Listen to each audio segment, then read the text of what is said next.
and a good day to sleep in. I've already had my pot of coffee, watched a bunch of your videos, and that ain't gonna get my jobs done, so I gotta get back on the project here.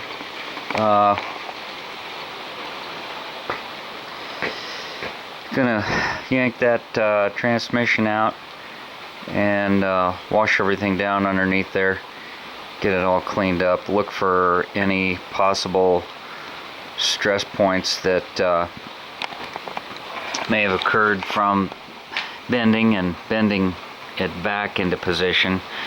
I haven't, I've given a lot of thought to what I want to do to bracing this thing up, but as you've probably known if you follow my videos, I'm not gonna race this thing, and I'm not that hard on my equipment.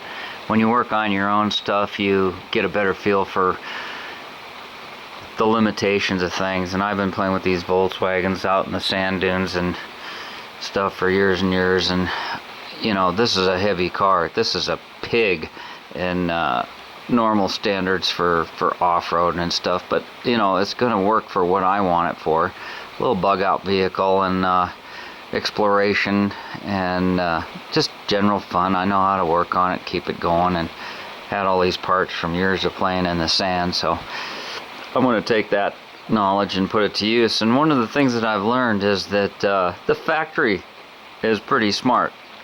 When they built these cars,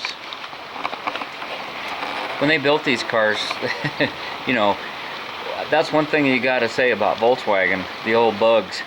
They didn't change them every year. They didn't change them every 3 years. They didn't do like Ford and Chevrolet. I mean, they come out with totally new designs. It seems like they just kind of they went with the times and emissions and all those types of things, but they had to keep up with the competition. But mostly, I would have to say, for the most part, that they refined it and improved it, and look for cheaper ways of doing things like everybody else. It's a pretty well, overbuilt car by those standards, but when you come down to that motor mount and the frame horns, it's just these two tuning forks that just stick out there, and they didn't change that design for decades and decades. Throughout the life of the car, that was one area that they may have done some subtle changes that I don't know about. They changed from swing axle to IRS and things like that. But the engine and transmission support is the basic same design that they started out with. That tunnel, it was strong, it saved weight, and you don't want to make things so rigid that they can't move. I used to have a 1930 Model A pickup, and as I was restoring that, I got down to the frame, of course, and they didn't have that frame welded together.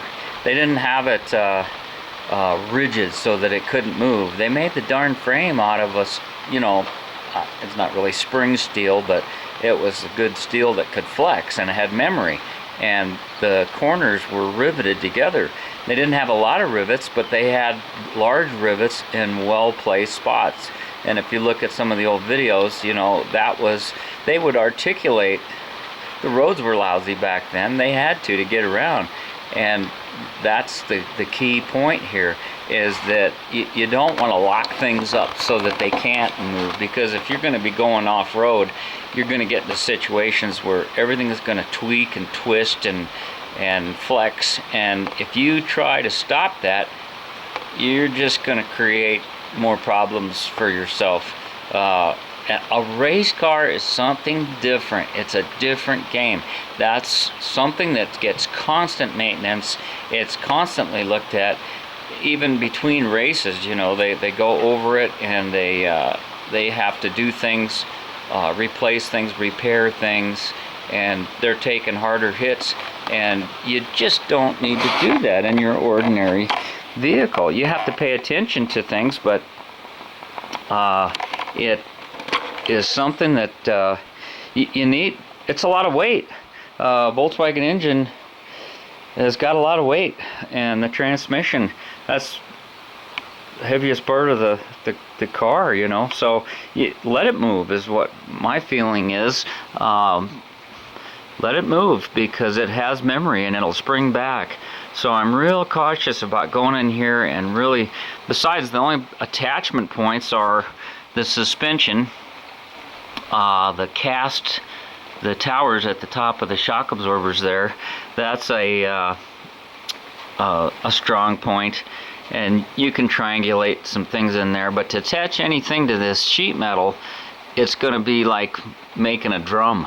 It's going to magnify all your noise, and the engine and transmission will still be isolated, but I don't know. I'm still thinking on it, and it'll be in the back of my mind as I'm tearing things apart here and looking around and trying to figure out what to do. But like I say, I got it back where it's supposed to be. I'm not sure, and the way it popped back, it's almost like it wanted to go back. It kind of found its happy spot, and I didn't overbend it all that much, and I was probably hitting on the top of that, oops, fell on my face there. I was probably right up against the body here, you know. Maybe I didn't really check that because the engine was there, you know, so maybe I could have gone farther, but it seems to be level and in a happy spot. So with these indicator spots on the side that I was using for a guide, that may have all just been a good thing. I'm also wondering about this stuff in here too. You know, it holds the wire, a lot of holds the fender. It sure screws up access to the carburetor, and I might trim, I don't know, I might do some trimming on the side here too. I wish I knew what the actual Baja kit recommended, or what other people have done in the past. It kind of protects it, and you got to keep in mind you don't want to draw warm air from the heater boxes and stuff, so that kind of helps that. I don't know, but at any rate, it's kind of drafty. You close that garage door, and I hope it's not affecting me, but I have a lot of sympathy for the people that it is affecting.